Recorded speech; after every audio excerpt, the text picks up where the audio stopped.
The sky was a wide-open skillet of heat, the sun cooking everything beneath it to a crisp. Boone Travers pulled the brim of his battered hat down low, the leather creaking against his weather-worn brow. His mare, Dusty, huffed beneath him, her pace steady across the high ridge trail overlooking the Rio del Sol. Water glistened far below, slicing through red rock like a vein of mercy in the dry bones of Arizona territory. Boone wasn't headed anywhere special, hadn't been in years. He was a drifter now, used to ride with a cattle company near Tombstone, before whiskey and ghosts got the better of him. These days, he just followed the sun and tried to forget. As he nudged Dusty across the swaying wooden bridge spanning the river gorge, something strange pricked his senses, a sound faint, like someone gasping. Then, the sharp, wet slap of water. He reined in hard. Ho, girl, silence. The wind tugged at his duster. Below the bridge, the water looked calm. Then he saw it. A small shape, half submerged, bobbing in the slow-moving current, arms limp, hair spread like riverweed, face down. Boone's breath caught in his throat. Damn it, he muttered, kicking. Out of the saddle. He hit the bank hard, boots sliding in red mud. Without hesitating, he dove in.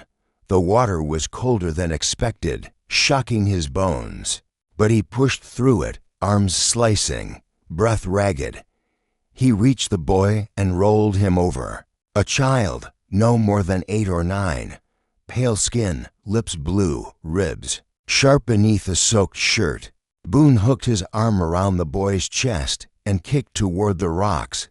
Once ashore, he laid the boy on the flat stone and dropped to his knees. Come on now, he muttered, pressing his palms to the kid's chest. He gave short, firm pushes. Water gurgled out of the boy's mouth, but there was no cough. Boone tilted the child's head, gave 2 breaths, tried again, then a miracle. The boy convulsed and spewed a lungful of river water. He coughed violently, eyes fluttering open. Just for a second, Boone caught a glimpse of pale green irises, wide with confusion and fear. You're all right, boy, you're all right now, Boone said, voice soft but urgent. The boy blinked once and slipped back into unconsciousness. Boone's hands trembled as he wrapped the boy in his duster. He grabbed his saddle blanket and laid it down, then lifted the kid onto it gently, brushing wet hair from his brow. The boy was freezing. Boone got a fire going fast, striking flint with shaking fingers. Soon a flame crackled, heat licking the damp air. He sat close, the boy's tiny frame in his lap. You hang on, son. You ain't going out like that. Not today. The boy's chest rose and fell slowly now, rhythm evening out. Boone watched the shadows stretch as the sun dropped toward the west. Night was coming fast, and with it, cold. He spotted an old hunting shack about a quarter-mile upriver. Looked like no one had used it in years. He wrapped the boy up tight, then slung him over one arm, grabbed the saddlebag, and led Dusty by the reins. Inside the shack, the roof held barely. He made a nest of old straw and set the boy down near the fire he built from broken chair legs. The child was still unconscious, lips murmuring strange words. Boone leaned in. Jonah, Jonah, the boy whispered. Boone sat back. Jonah, that your name, son? No answer. Boone looked him over. Careful now, no shoes, mud-caked feet, a bruise on the shoulder, blood dried along the scalp line. Boone searched the boy's clothes and found something tied on a leather cord. Around his neck, a metal disc, a medallion, native markings carved into the surface, and a bullet nick in the edge. Boone frowned. That wasn't no accident. Outside, coyotes began to howl. He leaned his back against the wall, shotgun across his knees. Eyes on the boy. Looks like someone wanted you dead, Boone muttered. But you ran, or someone helped you. He poked. The fire inside. Whatever this is, kid, I reckon I just stepped in it. And for the first time in years, Boone Travers didn't feel alone. The wind scratched at the boards of the hunting shack like it was trying to get in.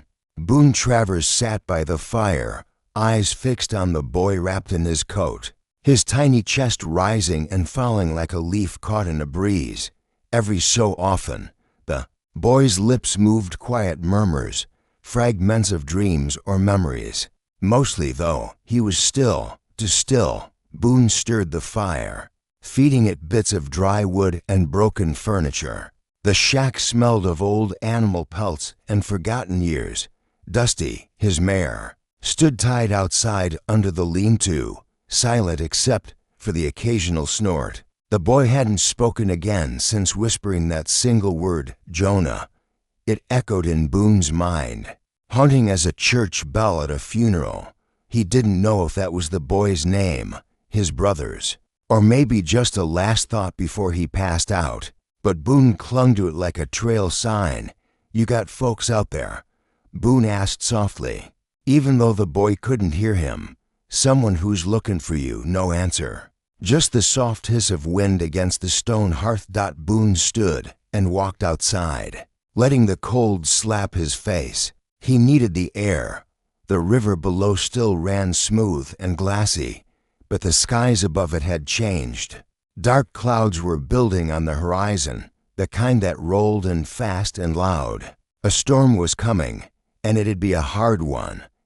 He stepped back inside and closed the door tight. The boy shivered in his sleep, and Boone knelt beside him again. "Too damn small to be out here alone," Boone muttered. He gently pulled back the boy's wet shirt to check for wounds. There were bruises, fresh ones across his ribs and back, long, thin scrapes like he'd clawed through brush or rocks, but no bullet holes, no knife wounds. Someone had hurt him, but not to kill, not yet. Boone reached for the strange medallion he'd found tied around the boy's neck. It was cold and heavier than it looked.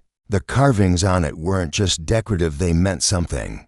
Boone had seen similar etchings on old trade pieces and ceremonial items worn by Apache and Navajo elders, sacred things.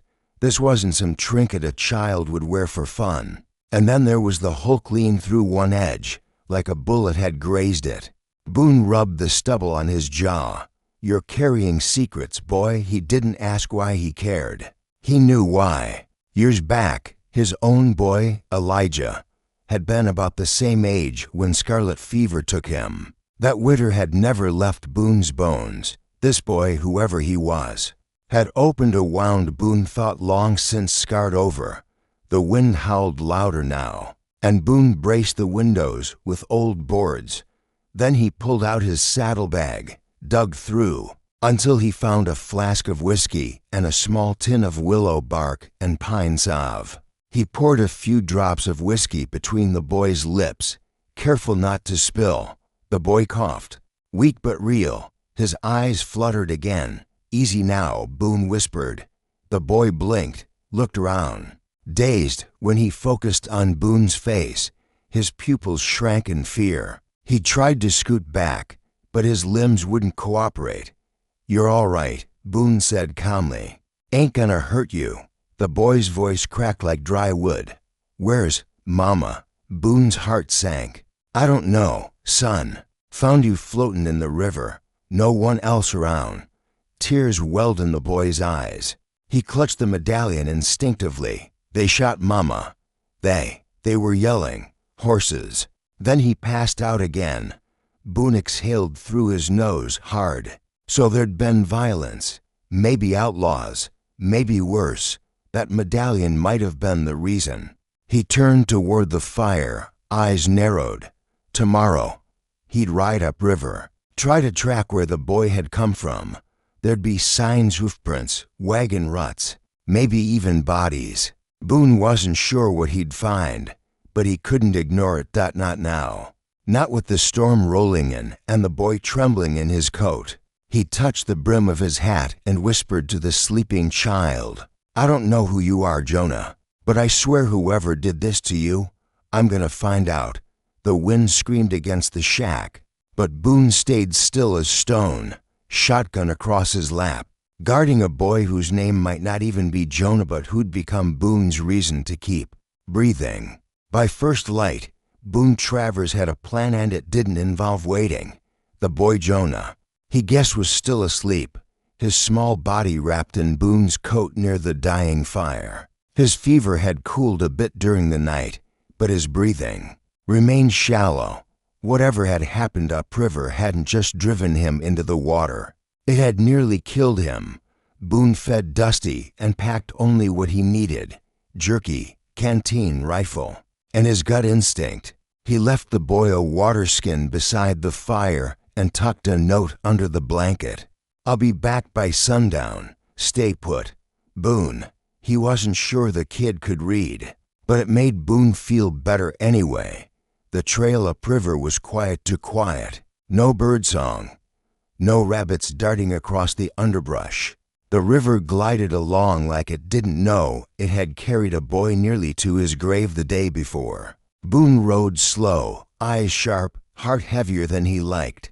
About for miles upstream, just past a dry bend where the river narrowed, he found the first sign. A set of wagon tracks veered off the main trail and cut through the scrubland toward a grove of mesquite trees. Boone dismounted and studied the ground. Hoofprints several horses. Deep grooves where a heavy wagon had tilted, corrected, then stopped. He followed the trail on foot. Then he smelled it gunpowder and blood. Boone rounded a bend and came upon the wreckage. A wagon lay sideways in a clearing, one wheel shattered. The canvas shredded like a claw had ripped through it. The wood was splintered and blackened in places. Empty shell casings littered the ground. Blood stained the earth near the driver's bench. No bodies. But no one could have walked away unscathed from the scene. Boone's stomach turned when he found a woman's bonnet tangled in a sagebrush, its ribbons soaked in dried blood. Not far from it, a child's shoe half buried in the dirt. He crouched beside the fire, pit cold now, and found 2 broken arrows. And something else, a silver hairpin shaped like a feather. Native craftsmanship, no doubt. Boone turned it over. In his hand, it didn't fit with the rest of the picture. He surveyed the area again. Whoever did this came in fast and left faster. The direction of the tracks told him to think someone had tried to run, and someone else chased. And someone, maybe the boy's mother, had tried to protect him.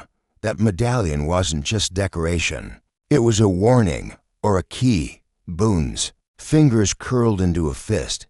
The men who'd done this weren't just thieves. They were after something. He scanned the trail and found what he was looking for: small, barefoot tracks leading to the water's edge. Too small to be a grown person. The boy, the prince, told the story clearly. He ran toward the river, stumbled, crawled, then nothing. He must have jumped or fallen into the river to escape. Boone stood, staring across the canyon, jaw clenched. Someone had wanted this family erased. If the boy had died in that river, no one would have known anything happened here. Just another forgotten tragedy in the wild borderlands. But the boy had lived, and that changed everything. Boone returned to the shack by dusk, just as the sun dipped behind the cliffs. The air was thick with coming rain. He pushed open the door and froze. Jonah was sitting up, barely, but he was awake. He clutched the medallion tight, eyes bloodshot but alert. "You came back," he rasped. "I said I would," Boone replied gently. He poured water into a tin cup and handed it to him. Jonah drank, coughed, then looked up with fearful eyes. "They're looking for me." Boone nodded slowly. "Who are they?" The boy swallowed hard. "The man with the black gloves, and the other with the long scar. They shot Papa first. Then Mama pushed me down and told me to run. She gave me this." He held up the medallion. Boone sat down beside him, his voice calm. "What's in it, Jonah, do you know?" Jonah shook his head. "Mama said it was a secret, said to never let go of it." Boone's gaze fell to the medallion. now heavy with meaning. He placed a reassuring hand on the boy's shoulder. "Well, you held on, kid. And now we're gonna find out what they were after, together, outside." Thunder rumbled like distant war drums, and Boone Travers knew this was only the beginning. Rain drummed softly on the roof of the shack, a steady patter that masked the silence between Boone Travers and the boy now lying curled near the fire. Jonah had fallen back into a fitful sleep, his small frame twitching with fevered dreams, the mysterious medallion still clutched in his hand. Boone sat on a wooden crate, turning the medallion over and over in his rough palms. He'd seen odd keepsakes before, trinkets, charms, tokens from every culture that passed through the territories, but this one was different. The native markings etched into its surface looked ceremonial. But there was something else, something off-center, a tiny groove, like a seam. Boone pulled a pocket knife from his belt and carefully wedged the blade into the creased dot with a soft click. The medallion split open. Inside was a small, folded piece of parchment, brown and brittle with age. Boone's eyes narrowed as he unfolded it carefully and spread it across his knee. The lines were faint but precise, a hand-drawn map, with landmarks marked in Spanish and Apache symbols. At the center of it, circled twice, was a place labeled in faded ink Serpent's Jaw. Boone exhaled through his nose. He'd heard the name. Once, years ago, an old Apache tracker called it cursed ground deep in the desert canyonlands where white men were warned not to tread. But rumors had persisted. Gold, they said. Sacred treasure buried generations ago by tribes fleeing northern wars. Others claimed it was the hiding place of a Spanish mission's lost fortune. Guarded by spirits and death. Whatever the truth, men had killed for less. Boone folded the map and slid it back into the medallion, snapping it shut. He looked over at Jonah, now breathing easier under a blanket. The boy had no idea what he was carrying. And the men chasing him, they knew. That's why they'd ambushed the wagon, why they'd shot his folks, why they'd follow them still. He stoked the fire and stood, staring into the flames. He could walk away, take the boy to a marshal, leave the law to sort it out. That's what the old Boone Travers might have done before whiskey, before guilt, before loss turned him into a shadow of himself. But this boy had looked him in the eye, afraid and still trusting. And that map, it felt like fate, heavy in Boone's pocket. He made his choice. At dawn, they rode out. Jonah was too weak to sit a horse, so Boone tied a bedroll to Dusty's saddle and laid the boy against it. The storm had passed, leaving the air crisp and the sky silver blue. Boone knew he couldn't ride into any town now. If word spread that the boy was alive, those black-gloved killers would sniff them out like wolves on a scent. He turned south, away from trails, away from people, toward the canyonlands. 3 days later, they camped in a narrow wash beneath a wall of red stone. Boone cooked beans over the fire while Jonah, stronger now, sat upright with the medallion in his hands. "You ever seen this place?" the boy asked, pointing to the name Serpent's Jaw on the map. "No," Boone said, "but I've heard it whispered in places where men talk too quiet and drink too much." "Why did Mama have it?" Boone met his eyes. "My guess, your folks were protecting something, maybe for your mother's people, maybe for everyone, and someone found out." Jonah looked down. "They killed her for it." Boone nodded solemnly. "Maybe, but you're alive. That means they failed." Jonah clutched the medallion tighter. "I don't want gold. I don't think your mama did either." They sat quietly for a time, the fire popping gently. Then Jonah said, "Why are you helping me?" Boone looked into the flames. "I lost a boy once," he said, voice rough. "Fever took him before he turned 7. Never got a chance to protect him." Jonah said nothing, but his small hand reached out and touched Boone's weathered one. Boone didn't flinch. He just nodded. "We'll get you where you need to go, Jonah." he said. "But we gotta stay ahead of the men who still want that map." The boy looked toward the darkening sky. "I think they're close." Boone stood slowly and checked his rifle. "So do I." And as the desert wind howled softly through the canyon, Boone Travers knew that whatever waited at Serpent's jaw, it wasn't just gold. It was the truth. And truth, in the Old West, was worth killing for. Boone Travers had known trouble long enough to feel it before it arrived. And as the sun dipped behind the crags of red rock and shadows lengthened across the desert wash, he felt it now like breath on the back of his neck. They were being hunted.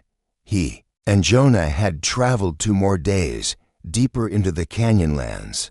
The land grew harsher, twisted stone ridges, dry riverbeds, strange howls in the night. Jonah's strength had returned slowly, enough for him to ride behind Boone during the day. Holding on tight and silent, that night, Boone chose to camp near an old cottonwood tree bent sideways by wind and time, its twisted branches made for good cover, and the rising moon gave little light. Boone didn't sleep. He kept the fire low, his rifle within reach, eyes darting from every rustle in the dark. Then he heard it hoofbeats, soft, distant, measured. He woke Jonah with a whisper. "Get behind the rocks. Don't come out, no matter what." Jonah's eyes were wide with fear, but he nodded and crawled silently into the crevice behind the fire pit. Boone grabbed his rifle and backed into the shadows. Minutes passed, then 3. Riders emerged from the brush like ghosts. Their horses moved slowly, trained. One man wore a long black coat and gloves just like Jonah described. Another was taller, with a scar that ran from his temple to his jaw. The third stayed behind, watching the ridge. Boone stepped out from the shadows, rifle raised. "That's close enough," he said coldly. The 3 froze. "Well now," the gloved man drawled, his voice oily. "Ain't this a surprise, Boone Travers, if I'm not mistaken? Thought you drowned in a whiskey barrel down in Tucson." Boone didn't lower his weapon. "You know my name, but I don't know yours. Name's Harlan. This here's Fitch, and the boy you're harborin' belongs to us." Boone's eyes narrowed. "He's not a stray dog, and he sure as hell doesn't belong to men who shoot women and children." Harlan's grin vanished. "He's got something that ain't his. Something that could cause a whole lot of trouble if it gets in the wrong hands." Boone cocked the rifle. "Sounds like you already proved your hands were the wrong ones." Fitch slowly reached toward his holster. Boone fired. The shot cracked like lightning. Fitch tumbled off his horse with a scream, clutching his arm. Before Harlan could blink, Boone was behind cover. Gunfire lit the night. Jonah huddled in the rocks, covering his ears as bullets ripped through brush and bark. Boone fired 2 more rounds, driving the riders back. Fitch screamed again. The 3rd man returned fire wildly, but Boone moved like a ghost, never in the same spot twice. Finally, the 3 turned tail and rode off into the darkness, dust rising behind them. Boone stayed crouched for a moment, eyes scanning the trail. When he was sure they were gone, he lowered his rifle. "Jonah," he called. The boy crawled out, shaking. Boone helped him up and looked him over. "You all right?" Jonah nodded quickly. "That was them. The man with the gloves. He's the one who shot Mama." Boone's jaw clenched. "Then it's personal now." They spent the rest of the night in silence, moving camp to higher ground. Boone rigged tripwires and stayed awake till dawn. He knew they hadn't seen the last of Harlan. The next morning, as red light spilled across the cliffs, Boone spotted a figure watching from a ridge above. He raised his rifle, but lowered it when he saw the stance relaxed, almost casual. The man wore buckskins and held no weapon. A native tracker. Boone waved cautiously. The man descended slowly. "I am Alu," he said when he reached camp. "I tracked your trail. You carry something sacred." Boone's brow furrowed. "You mean the medallion?" Ilu nodded. That belongs to my sister. She was of our people, married a white man against our wishes. They were killed. But her son, I see he lives. Jonah peeked out from behind Boone. Ilu looked at him not with suspicion, but something deeper. Recognition. He is half of both worlds, Ilu said, which means all sides will hunt him. Boone gave a nod.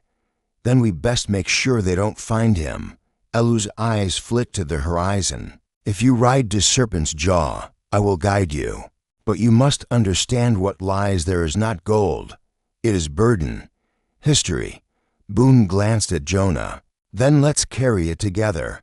And with that, 3 unlikely souls began their journey toward Serpent's Jaw, shadowed by vengeance, led by memory, and bound by something more powerful than blood. Serpent's Jaw rose like a set of broken fangs against the desert sky. The cliffs curled in on themselves, forming a hidden canyon no white man dared enter alone. The land was sacred, shaped by time, wind, and fire. Boone, Travers, Jonah, and Ilu rode in single file through the narrow passage.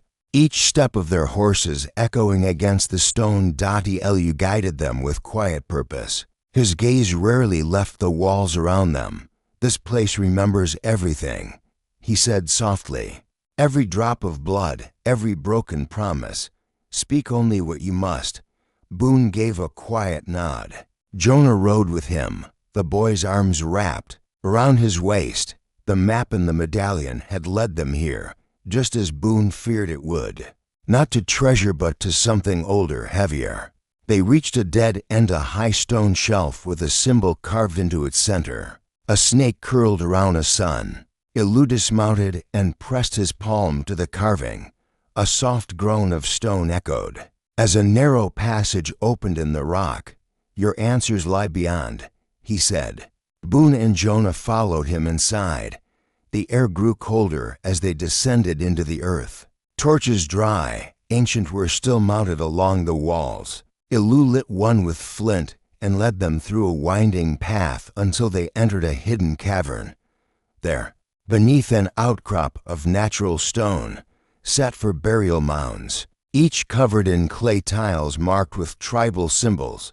In the center of the chamber stood a small stone box, cracked and aged. Boone approached it slowly.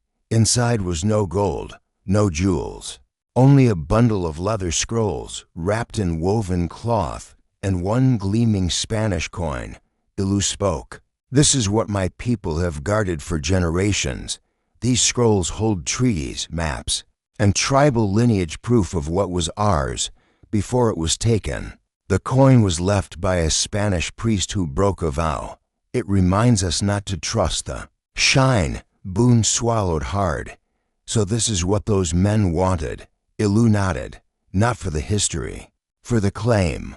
Whoever holds these can either restore what was lost or sell it to the highest bidder. A noise echoed from behind. Boots on stone. Boone turned, rifle raised, but he was too late. Harlan stepped through the stone doorway, pistol drawn. Fitch followed, his arm in a sling, face twisted with rage. Behind them, 3 more men. Well, Harlan sneered, looks like we struck gold after all. Boone stepped in front of Jonah. You trailed us all the way. Harlan smiled. You're predictable, Cowboy. Heart always gets in the way. Fitch spat on the ground. That half-breed. Kids carrying something worth 1,000 acres, and we're taking it. You'll have to kill me first, Boone growled. That was the plan. Gunfire erupted. Ilu moved like lightning, taking down the first man with a thrown blade. Boone dove behind the stone altar, firing off rounds as bullets sparked against the walls. Fitch charged, but Boone shot him clean through the chest, sending him crashing backward. Jonah hid behind the burial mounds, clutching the medallion, tears streaming down his face. Harlan advanced, fury burning in his eyes. He grabbed Jonah, yanking him from behind the stones and placing a pistol to his head. Throw me the scrolls, Travers, or the boy dies. Boone froze, rifle trembling. Then Ilu stepped out of the shadows, arrow notched and drawn. "Let him go," Ilu said. Harlan laughed. "You'll shoot me. You think you'll be faster. I won't need to be," Ilu replied. And Jonah without hesitation bit down hard on Harlan's hand. The pistol wavered. Boone fired. Harlan dropped, the bullet tearing through his shoulder. He screamed and collapsed, writhing in pain. Ilu rushed forward and disarmed him. Silence returned to Serpent's jaw, thick and final. Boone scooped Jonah into his arms. Holding him tight, Ilu stood over the scrolls, then picked up the old Spanish coin. "I will burn the map," he said quietly. "The land remembers. But this needs no more blood." Boone nodded. They sealed the passage, burying the entrance behind them. As they rode out of Serpent's jaw, the canyon quiet once more. Boone looked back only once at the jagged teeth of the cliff that had swallowed up greed and spit out truth. What they carried now wasn't gold. It was a future. The sun hung low behind the red cliffs of the canyon, casting long shadows across the trail as Boone, Jonah, and Ilu rode eastward. The wind stirred the dust gently now, no longer howling like it had in the days before. Serpent's jaw had swallowed the last of its violence. Boone rode with a quiet calm, the kind that only came after a storm. Jonah leaned against him, the boy's head nestled beneath Boone's arm. He hadn't said much since the firefight, only clutched the silver medallion against his chest, as if it held the last memory of his family. Ilu rode a few paces behind, his face expressionless, but his eyes sharp, watching the horizon.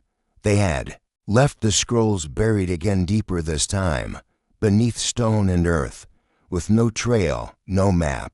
Ilu had taken the Spanish coin and cast it into a chasm. "Let greed fall where it belongs," he'd said.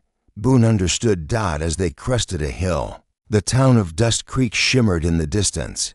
It wasn't much, just a church steeple, a few crooked buildings, and a rail line that never brought anything but trouble. But to Jonah, it might as well have been a city of gold. "I used to come here with Mama," Jonah whispered. Boone looked down at him. "You remember her well?" Jonah nodded.